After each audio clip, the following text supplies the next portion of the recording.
झिंझिण्यांपासून त्वरित आराम मिळवा सेन्सोडाइन रॅपिड रिलीफ बरोबर। काल महाराष्ट्राच्या विधानसभेचे निकाल समोर आलेले आहेत आणि यामध्ये महायुतीला मोठं यश भेटल्याचं दिसतंय, तर महाविकास आघाडीचा दारुण पराभव झाल्याचं या निकालांमध्ये दिसून येतंय। आणि याच निकालाच्या विरोधात ॲडव्होकेट असीम सरोदे न्यायालयात जाणार आहेत आणि याचिका दाखल करणार आहेत। सर, नेमकी काय याचिका असणार आहे आणि कशाच्या मुद्द्यावर तुम्ही ही याचिका करणार आहात? हा जो निकाल आहे हा पूर्णपणे अनाकलनीय, अविश्वसनीय स्वरूपाचा आहे। रस्त्यावरचे समाजातले लोक, महाराष्ट्रातले संपूर्ण अशा पद्धतीने विचार करतायत की एवढं राक्षसी बहुमत भाजपला किंवा महायुतीला जायचं असं चित्रच नव्हतं। आणि तरीसुद्धा जे मत मिळालेले आहेत ते त्यामुळेच अविश्वसनीय आहेत। आता मतदान आपण जेव्हा करतो तेव्हा मत दिल्यानंतर ती प्रक्रिया पूर्ण झाली असं नाही आहे। कायद्याच्या भाषेत सांगायचं किंवा अभिव्यक्ती स्वातंत्र्याचा भाग म्हणून आपल्याला स्पष्ट आणि साध्या शब्दात समजून घ्यायचं असेल तर मत मी दिलं तर ते मत मी ज्यांना दिलं तिथपर्यंत ते पोचलं का, ते जर मी दिल्यावर त्या व्यक्तीपर्यंत पोचलं तेव्हा मतदान प्रक्रिया पूर्ण झालेली आहे। आता सध्या हे शंकास्पद सगळं वाटत आहे की लोक मतदान कोणाला करतायत आणि कोणाला ते मतदान मिळत आहे याबद्दलच्या साशंकता लोकांनी व्यक्त केलेल्या आहे। आता याच्यामध्ये काय आहे की कायदेशीरतेची तपासणी कोर्ट करू शकते, परंतु याच्यात तांत्रिक, इलेक्ट्रॉनिक ज्ञानाचा भाग आहे आणि त्यामुळे बऱ्याचशा गोष्टी सिद्ध होऊ शकत नाही। पण याचा गैरफायदा राजकीय पक्षांनी एवढ्या मोठ्या प्रमाणात घ्यायचा आणि घाऊक पद्धतीने असं बहुमत मिळवायचं की कोणत्याही प्रकारची लाट नसताना हे असं मत मिळत असेल आणि असं बहुमत मिळत असेल तर त्याच्याबद्दलच्या शंकांना वाट करून देण्यासाठी अनेक लोकांनी न्यायालयात जायचं ठरवलेलं आहे। त्यामुळे आम्ही निवडणूक याचिका दाखल करणार। तुम्ही म्हणताय की अनेक लोकांनी न्यायालयात जायचं ठरवलं, खरं तर कालच्या निकालात दिग्गज नेते पराभूत झालेले आहेत। अगदी माजी मुख्यमंत्री पृथ्वीराज चव्हाण असतील किंवा बाळासाहेब थोरात असतील, हे सगळे राजकारणी तुमच्यासोबत यामध्ये या प्रक्रियेत असणार आहेत का? बघा, अनेक उमेदवारांनी मला संपर्क केला जे पडलेले आहेत, हरलेले आहेत निवडणूक, आणि त्यांनी सांगितलं की आम्हाला ही निवडणूक चॅलेंज करायची आहे। त्यामुळे प्रत्येक घटना आणि परिस्थिती तिथली काय होती, कोणत्या कोणत्या प्रकारचे आक्षेप घेण्यात आले हे बघून आम्ही ती निवडणूक याचिका प्रत्येकाची स्वतंत्र दाखल करणार आहे। पण माझं एक व्यक्ती म्हणून, लोकशाहीसाठी काम करणारा माणूस म्हणून असं मत आहे की काँग्रेस, शरद पवार गटाचे राष्ट्रवादी आणि उद्धव ठाकरेंची शिवसेना यांनी सगळ्यांनी जे जे उमेदवार हरले आहेत सगळ्यांनी निवडणूक याचिका दाखल केल्या पाहिजे। कारण की निवडणुकीची सगळी प्रक्रिया शंकास्पद आहे हे सामान्यातला सामान्य माणूस बोलतोय आणि त्यामुळे हे न्यायालयात नेलं पाहिजे। आता अनेक जण म्हणतात न्यायालयात जाऊन काय होणार आहे, तिथे मॅटर पेंडिंगच राहणार, परंतु आपला व्यवस्थांवर विश्वास कायम राहायला पाहिजे।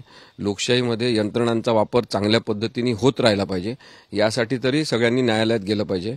काही प्रकरणांमध्ये ज्या बदमाशा आहेत त्या उघड होतील, कधी कधी प्रक्रिया जेव्हा न्यायालयातली पुढे जाते तेव्हा बदमाशी पुढे येते, तेव्हा लक्षात येते की कशा प्रकारे चोरी करण्यात आलेली आहे आणि त्यामुळे याचिका करायला पाहिजे। जर फ्री अँड फेअर इलेक्शन, ज्याला आपण म्हणतो की मोकळ्या वातावरणात आणि प्रामाणिकपणे निवडणुका झाल्या नसतील तर त्या निवडणुकांना आव्हान देण्यात आलं पाहिजे। सर, प्रामुख्याने तुम्ही ज्या पक्षांची नावं घेतली त्या कोणकोणत्या पक्षातील नेत्यांची तुमची चर्चा झालेली आहे याबाबतची? राष्ट्रवादी काँग्रेस, शरद पवार पक्षाचे काही नेते आहेत, त्यानंतर काँग्रेसचे काही नेते आहेत आणि शिवसेना पक्षाचे काही नेते आहेत, तसं काही लोक अपक्ष सुद्धा आहेत। परंतु मला तुमच्या माध्यमातून हे सुद्धा सांगायचं आहे की साधारणतः असा समज आहे लोकांचा की केवळ जे उमेदवार हरले तेच निवडणूक याचिका करू शकतात, तेच त्या निवडणुकीला चॅलेंज करू शकतात, तसं कायद्यात नाही आहे। हे समजून घेतलं पाहिजे। जे लोकशाही मानतात आणि संविधान योग्य आहे आणि त्याच्यावर विश्वास आहे असं मानतात त्या सगळ्यांनी हे समजून घ्यायला पाहिजे की प्रत्येक मतदारसंघातला मतदार सुद्धा निवडणूक चॅलेंज करू शकतो। त्यामुळे सामान्य माणसांनी आपलं मत दिल्यावर आपलं आता काहीच काम नाही, आता आपला विषय संपला आणि आपण आता काहीच करू शकत नाही अशी हतबलता येऊ न देता मतदारांनी सुद्धा ही निवडणूक चॅलेंज केली पाहिजे असं माझं कायदेशीर मत आहे। सर, शेवटचा प्रश्न, प्रामुख्याने कोणत्या मुद्द्यांच्या आधारावर किंवा कोणत्या पुराव्यांच्या आधारावर ही याचिका असणार आहे? जसं मी तुम्हाला म्हणालो, प्रत्येक मतमोजणी केंद्रावर झालेले प्रकार हे वेगवेगळे आहेत। जसं आपण देवेंद्र फडणवीस यांच्या मतदारसंघात पाहिलं की ईव्हीएम मशीनच एका दुसऱ्याच कारमधून नेताना लोकांनी घेराव करून ती कार अडवली आणि त्याच्यामधल्या ईव्हीएम मशीन पोलिसांनी जप्त केल्या, असे व्हिडिओ आपण पाहिलेले आहे। आता त्यातलं सत्य आणि वास्तव काय आहे हे लोकांसमोर आलं पाहिजे। काही ठिकाणी ईव्हीएम मशीन बेवारस अवस्थेत पण सुरू अवस्थेत, म्हणजे सुरूच आहे आणि ते सील केलेलं नाही अशा अवस्थेत सुद्धा सापडलेल्या आहेत. काही ठिकाणी ईव्हीएम मशीनच्या चार्जिंगबद्दलचे मुद्दे आले. तर हे खूप तांत्रिक मुद्दे आहेत, ते मला वकील म्हणून माहिती नाही काय आहे, पण शंका असतील तर त्या न्यायालयातच व्यक्त झाल्या पाहिजे. नुसतं असं समाजात बोलून चालणार नाही. दुसरं असं की 17C हा जो फॉर्म आहे तो भरून देणं, तो भरणं मॅन्डेटरी आहे. त्याच्यामध्ये मुद्दाम त्रुटी किंवा उणिवा ठेवणं चुकीचं आहे. त्यानंतर अनेक लोकांनी जे 500, 600, 1000चा फरक आहे केवळ, अशा लोकांनी आक्षेप घेतले मतमोजणीवर आणि त्यांनी सांगितलं की आम्हाला मतपडताळणी करून पाहिजे व्हीव्हीपॅट सोबत. जे काही तुम्ही मतमोजणी केली आहे त्याची व्हीव्हीपॅटच्या चिठ्ठ्या काढा आणि त्या स्लिपसोबत मतपडताळणी आम्हाला करून द्या. तर त्यांच्या मागण्या फेटाळण्यात आलेल्या आहे. मग जर निवडणूक निर्णय अधिकारी किंवा तिथले निवडणूक कंडक्ट करणारे अधिकारी हे सुद्धा एका राजकीय पक्षाच्या दबावाखाली आलेले आहेत असं लक्षात येत असेल तर त्या सगळ्या गोष्टी न्यायालयात मांडायला पाहिजे. आपण नुसतं बोलून चालणार नाही, कारण की लोकशाही आपली आहे, यंत्रणा आपली आहे आणि यंत्रणा शुद्धीकरण आपण न्यायालयात जाऊनच करू शकतो. नक्कीच. काही राजकीय पक्षांच्या लोकांसोबत ॲडव्होकेट असीम सरोदे स्वतः या निकालाच्या विरोधात याचिका दाखल करणार आहेत. आता न्यायालय यावर काय निर्णय देईल हे पाहणं महत्त्वाचं असणार आहे.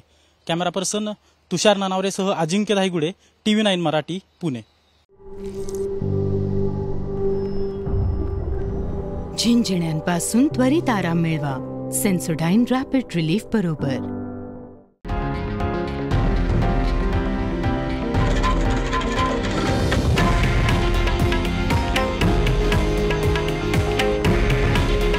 हे आहे देशातील नंबर 1 न्यूज नेटवर्क आणि आपण पाहत आहात TV9 मराठी.